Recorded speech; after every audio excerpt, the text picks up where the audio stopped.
All right, Ironheart episodes 4 through 6. This is the last three episodes. Kind of disappointed that I didn't get to review this show week to week. I mean, I did, but not really. I don't know a lot about the Ironheart comics, like I mentioned.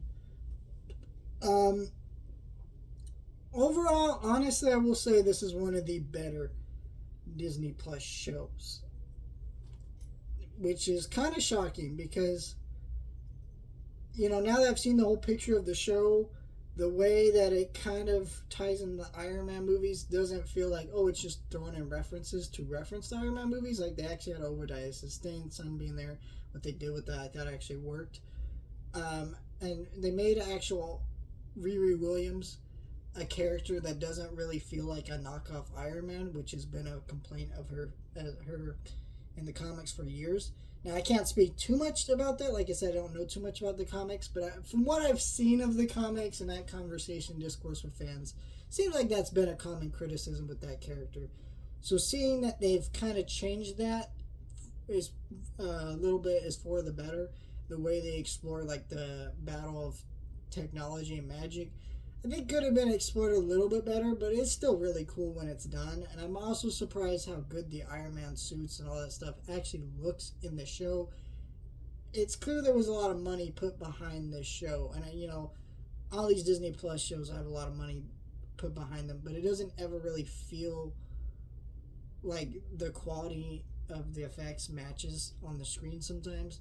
This one I felt like it did. Not all of it was perfect, obviously. Some of it looked a little rushed or cheap shotted, but most of it looked pretty good. And I was kind of shocked by that. And so, yeah, I thought the way they went about things in the show, exploring things, I think it was a little bit rushed. It's kind of like, why is this just a 6 episode show? But it felt like the show overall though um, could have been properly fleshed out and explored better in a 2 hour movie. I know it's kind of weird because I just mentioned the show being too short, but that's because I feel like they tried to do a little bit too much here. And if they had more episodes to flesh that out, maybe it would work. But I also don't know if it was needed, and I kind of believe it had been stronger as a 2 hour movie. I just don't think the people who made the show were confident that a Ironheart movie would do well, which I kind of agree with because I mean, the show isn't doing very great viewership wise, I'm imagining. I'm not exactly sure, but this is like a show I've heard no one talk about. Also, it's kind of like there's like multiple big releases for shows that I'm watching right now.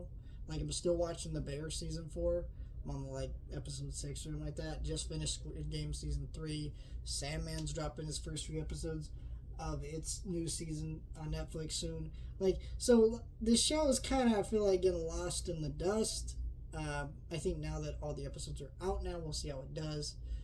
Yeah, but I overall was surprised how much I like the show, even if it is very flawed. But it is, I think, overall still one of the better Disney Plus shows. I think it expanded on a character that definitely I actually like quite a bit more after watching the show, because I really did not give a shit about this character when I watched Wakanda Forever. I was just so done with that fucking character, with the way that she was integrated into that movie. Where here it makes a lot more sense, and I where this character kind of fits into things.